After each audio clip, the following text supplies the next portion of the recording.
Lectura del Santo Evangelio según San Lucas. En aquel tiempo designó el Señor a otros 72 discípulos y los mandó por delante de dos en dos a todos los pueblos y lugares a donde pensaba ir. Y les dijo: la cosecha es mucha y los trabajadores pocos. Rueguen por tanto al dueño de la mies que envíe trabajadores a sus campos. Pónganse en camino. Los envío como corderos en medio de lobos. No lleven ni dinero, ni morral, ni sandalias, y no se detengan a saludar a nadie por el camino. Cuando entren en una casa, digan: que la paz reine en esta casa. Y si allí hay gente amante de la paz, el deseo de paz de ustedes se cumplirá. Si no, no se cumplirá. Quédense en esa casa, coman y beban de lo que tengan, porque el trabajador tiene derecho a su salario. No anden de casa en casa. En cualquier ciudad donde entren y los reciban, coman lo que les den. Curen a los enfermos que haya y díganles: ya se acerca a ustedes el reino de Dios. Pero si entran en una ciudad y no los reciben, salgan por las calles y digan: hasta el polvo de esta ciudad que se nos ha pegado a los pies, nos lo sacudimos en señal de protesta contra ustedes.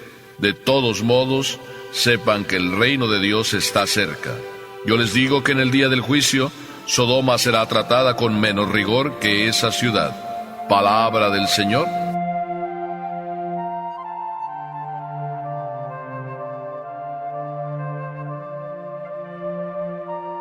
Jesús es verdaderamente profesional. Y digo verdaderamente profesional porque sigue una guía, se hace un calendario y sigue unas instrucciones. Toda una metodología, todo un programa verdaderamente organizado de trabajo espiritual y misionero. Conocí a unos compañeros míos misioneros y verdaderamente maravilloso, puedo decir, es su trabajo sacrificado, heroico, porque empezaron a abrir camino en tierras salvajes, con indios casi todos ellos desconocedores del Evangelio, abriendo caminos, sí, en la selva, tratando de construir iglesias, y no solo eso, tratando de encontrar los pueblos perdidos también en medio de la selva. Toda una historia de cómo ir trabajando. Esos mismos compañeros, a la vuelta de 10, 15 años, como he visto, han cambiado totalmente, o casi totalmente, aquella zona, porque ya muchos de esos, no digo todos, han llegado a conocer a Papá Dios, han llegado a conocer el Evangelio. Todo un programa, todo un proyecto de evangelización. Jesús nos trae su propio proyecto. Y cuando nos trae su propio proyecto, veamos lo que nos dice el Evangelio. Es verdaderamente bien organizado. Dice el Evangelio que Jesús envió a 36 parejas, porque eran 72 discípulos los que envió, y los envió de dos en dos. 36 parejas.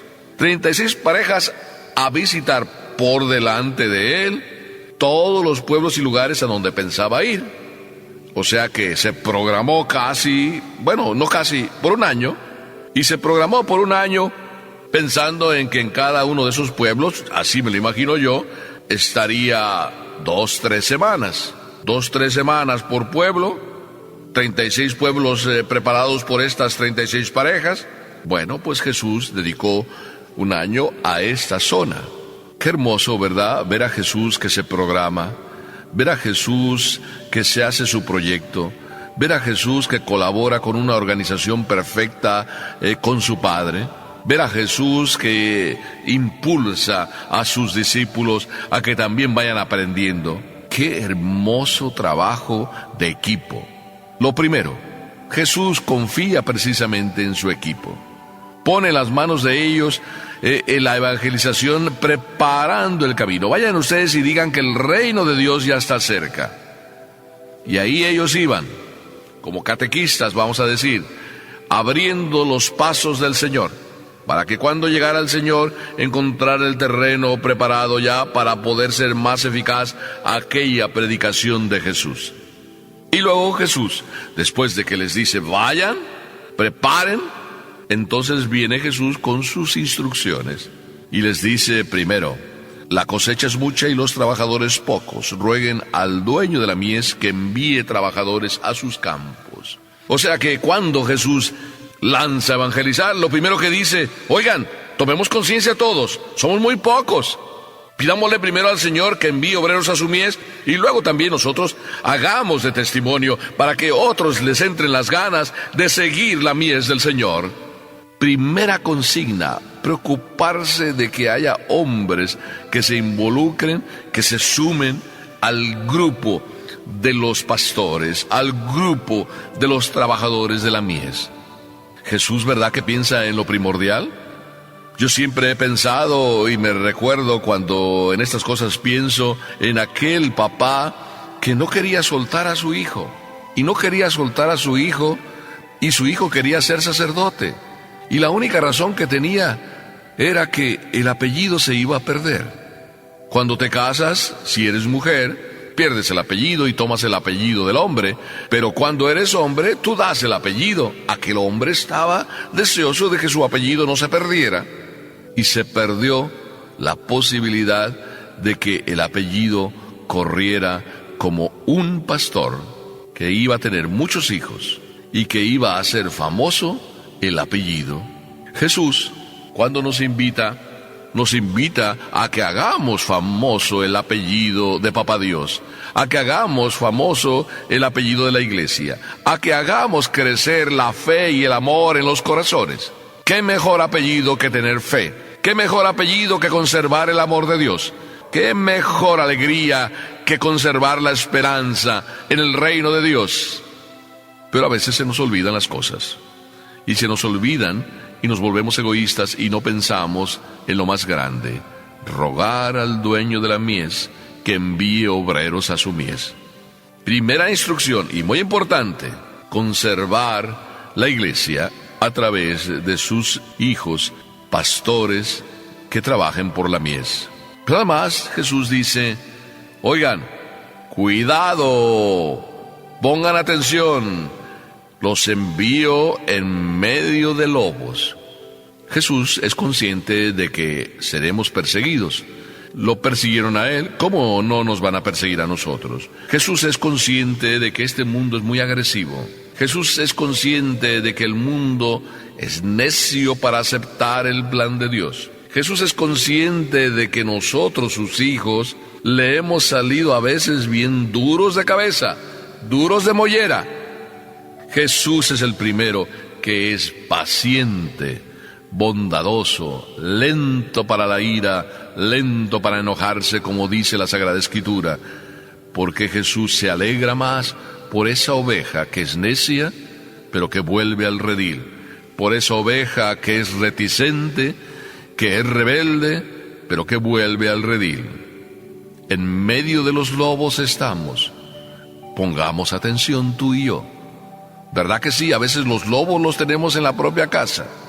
Y ahí mismo nos agreden, ahí mismo nos muerden, ahí mismo nos atacan. Pero tú ten conciencia de eso.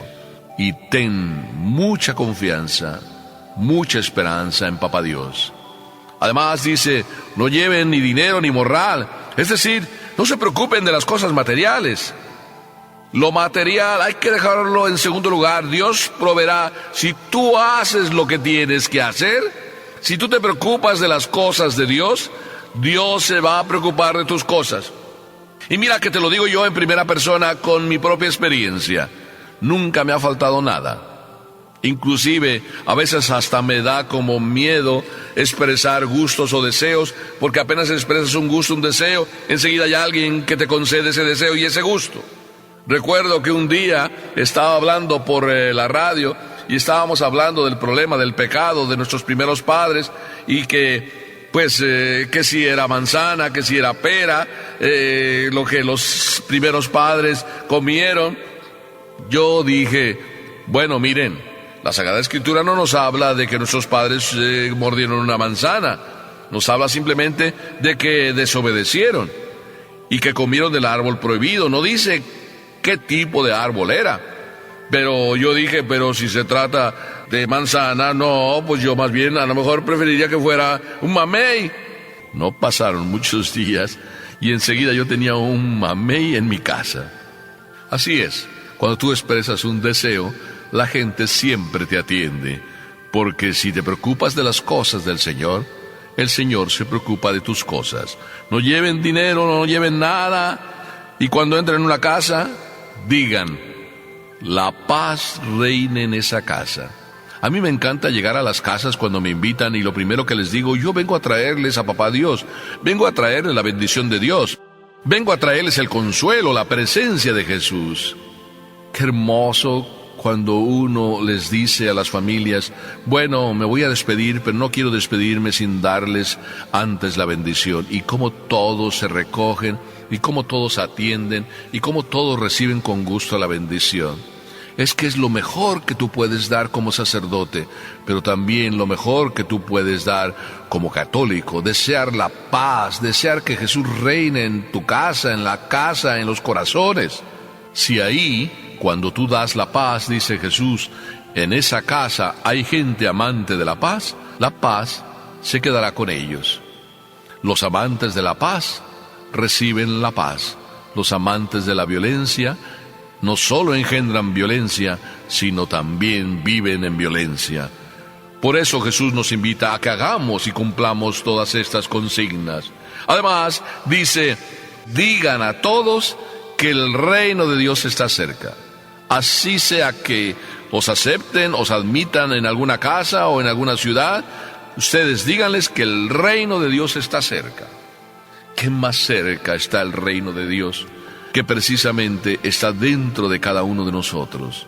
Si tú y yo descubriéramos, si tú y yo aprovecháramos, si tú y yo nos nutriéramos constantemente de ese reino de Dios que ya en tu corazón está desde el primer instante en que en el bautismo recibiste la gracia de Papá Dios, hijo mío, te estás perdiendo lo más grande: vivir lo que ya tienes, aprovechar lo que ya tienes. Eso es lo que cada misionero, eso es lo que Papá Dios vino a traernos: el reino de Dios, la vida del amor, la vida de la gracia. Para eso fueron estas 36 parejas, para decirles a todos que el reino de Dios está cerca y que Jesús no tardará en llegar. Que nosotros también digamos a la gente lo mismo: el reino de Dios está cerca, Jesús no tardará en llegar, no te lo pierdas. Amén.